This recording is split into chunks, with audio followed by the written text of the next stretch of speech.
Greetings hobbyists, this is Artisans of Vool, and in this video we're having a look at how we can change an object even when we've already applied all of the modifiers. So a while ago I made this. It is an armoured sponson to look a little bit more World War II tank-esque for a Games Workshop Land Raider. More specifically the Horus Heresy Land Raider Proteus. Now this was actually one of the first of these that I actually created, and I've made loads of different sponsons for different vehicles in the same style since. And for those I set them so that you've got the barrels basically facing in different directions. And I sort of forgot that I'd only done this forward-facing version for this. And last week I had a message saying, well, can I have one that's 15 degrees? And I was like, yeah, sure, I'll just have to upload it. And then came back to this and realised I didn't have one at 15 degrees, which was a problem. So what I need to do is now change this, even though I've got all of the modifiers applied, so I can't actually get to the root bits of this. And while I've probably got a file somewhere halfway through this building process where these modifiers haven't been applied, well, those hard drives that I have that saved on, I don't keep in the house just in case of like fire or water damage or whatever. I like to keep them somewhere else, which is always a sensible idea. Now I could go and get that, but I think modifying this is going to take less time than actually going to get it. So what we're going to do is have a look at how we're going to modify this without having access to the modifiers. So all I need to do first of all is isolate some geometry to make this a little bit easier. So what I'm going to do is going to go into vertex mode, and I'm just going to get rid of all the stuff that I'm not interested in.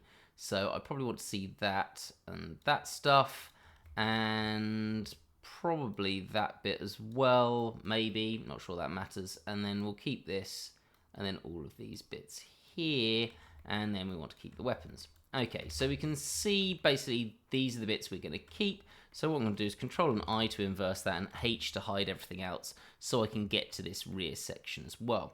Now importantly, the bits we need to keep are going to be, well, this inset, which sort of implies where this is, and then the guns. So let's separate those out as well. So in vertex mode we'll select there to there, all the way up to the top, somewhere around there. Let's control click to there, and that should be everything. So select loops. I want to select the loop in a region, which is there. We're going to P and separate that by selection. So now we've got this separated from everything else. And then we're going to need to do the same for this bit. And thinking about this, I need that face, this face, not the one on the bottom and the top, and then all of these, something like that. Where does this go up to? There. Okay, so P, separate those by selection again, and again we've now got this bit separated. What we're going to do is connect these two bits together because we need them rotated around the same amount, so Control and J to join them together, and we need to rotate them about 15 degrees. Now this is the bit that's going to be clever. What we've got here, if we look at these separately, is we've got this object here and it's got these vertices at these points. We've also got this object here, if I switch to this one, where we've got the same vertices in the same points. In fact, this is probably easier to see in wireframe mode. So what we want to do is try to make, when we move this one, let's say around, it end up in the same place as the vertex on the other object. And probably we'll do a similar thing over here as well. So we need to rotate this around perfectly. Now, what I could do is come here and start working out where the center of this is, looking at all the vertices here. That's doable, but in this instance I don't need to because I've got this face here, so that one there, and this face here. So I'll just select both of those. In fact, I probably could have just selected one of them, Shift and S. I'm going to move my cursor to the face. That menu comes with machine tools. There you can do it without it, and then we're going to come back to this object, and importantly we are going to change our transform to the 3D cursor. I'm going to be transforming this globally, and then we can just, let's see somewhere we can see this, R and then Z, so we're rotating in the Z axis, but to make sure we're keeping to these vertices, I'm going to press B for snap base, select the vertex that would be there, and then I can just drag by the vertices and look in the top left hand corner to see when I get pretty close to 15 degrees. So that probably looks like the closest one. So we'll click there. So at this point, we've got our weapon in place. It's changed to 15 degrees, but we've got some issues. Let's go into edit mode so we can see this. Well, we've got massive hole here, massive hole here, overlapping faces here, overlapping faces here where this was dragged around that we're going to need to get rid of because they're inside the geometry. And importantly, we've got loads of vertices, let's go into vertex mode, where you've got the vertex on this part, the bit with the gun. If we move this around, you can see that there, but it's not actually connected to this edge. So that's a problem. So we're going to try and solve these all in one go, or relatively in one go. I'm going to click, shift click, Control and J to join these together. Notice I'm not using a Boolean, which normally I'm all for Booleans, but occasionally we do need to join instead. Now, we've still got these vertices, and again here, on top of each other, so we need those to merge together. And what we're going to do is solve most of this in one big go. I'm going to come here to Auto Merge Vertices, and importantly, we're going to come to this option and click Split Edges and Faces. Now what this is going to do is it's going to mean that any vertices that are on top of an edge, for example here, will split that edge into two parts and then add a vertex so that they're all joined. Now for this to work, we need to trick Blender into thinking we're moving all of these vertices and then check if they're on top of each other. So what we're going to do is hit A, G to move it, but we're not going to move it at all, and we're just going to hit Enter. And now that will have performed that merge function. So if I click here, you can see now it's connected to the edge.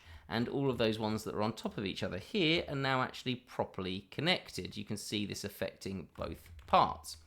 So we've solved a lot of problems in one go. Now we just need to solve some of these gaps and some other bits. Now, first thing, this has all been split up. So if we go into face mode, yep, no problem there. So we can just control click to there, X, and delete those faces. So that's the easy one to solve. We can also probably solve most of this issue, but there is one problem we've still got. Oh no, we have split these edges as well. So actually this will be easy to do. We just need to come to, well, here and click F, and Blender will predict where the next quad is. So let's do that again and keep on going until we get to here, and that seems to have worked there as well. Let's go into vertex mode, G, yeah, that seems to have worked nicely. So we've solved that hole. Let's just clean this up. We're going to go to those edges there, and then back here as well. Not that one. And click Control X to delete out, or dissolve out those edges, I should say. Then we need these edges here and that one. We don't want that. Yep, that's right. So let's X and delete out those edges, and that is actually deleting them. But we're going to end up with this face being deleted that was here. So this has caused some complications because this vertex is still separated. So actually let's fix that. So what we're going to do is in any mode, K, let's go to the knife tool, knife to there, and then there. Space to confirm, go into edge mode, select that edge, Control and E, subdivide, go into vertex mode. That vertex, we need to put it here. So what we're going to do is use 1 with machine tools, which is basically merge to last. If you don't have machine tools, which just get machine tools, it's really, really good. They're doing exactly the same thing. Go into edge mode, Control and E, subdivide. I could have kept that in vertex mode actually. Click, click, and if you don't have it, instead of pressing 1, you have to move your hand all the way across the keyboard and then click merge at last, which when you're doing this a lot becomes really tedious. So now we should have that face sorted. This one will still be a bit of a mess, but these are all sorted. So let's go to there, X, delete out those faces, and then we just need to click that edge, click F, and it predicts that that's going to be a quad. And if we want to, we can clear out these edges. So I can click that one, X, and dissolve edge, and this one, and also dissolve edge. So we could click X and dissolve edge, or Control and X, and it does the same thing.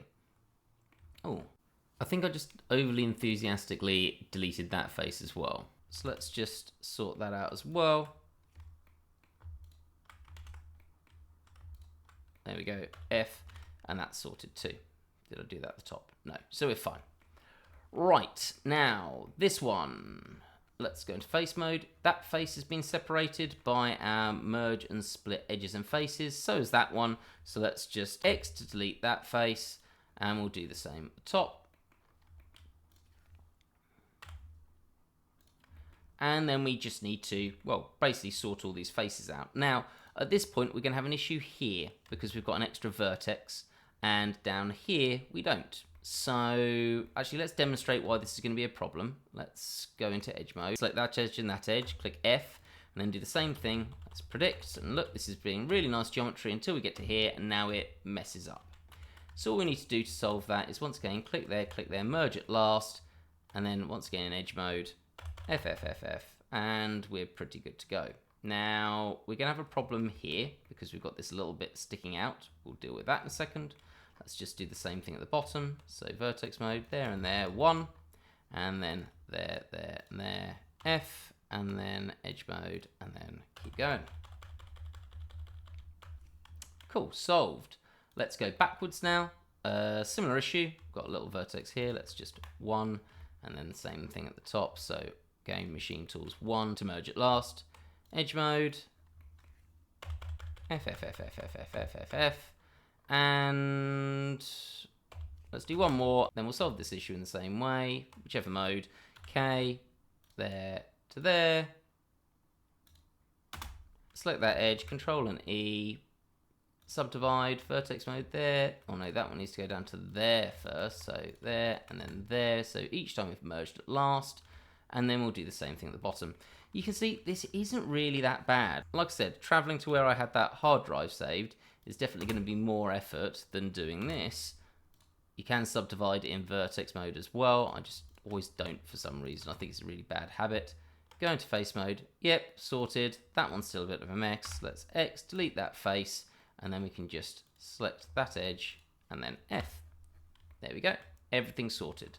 We can delete these out or dissolve these edges out just to be neat. So let's Control and X there. We'll do the same thing there, Control and X, and then we'll do the same thing there. And finally here. There we go, all solved. So let's come out of wireframe and we are sorted. Everything's been rotated around approximately 15 degrees and we've fixed it. And I don't think that's particularly too much effort to do. I think it's definitely less effort than recreating all of the Booleans from scratch.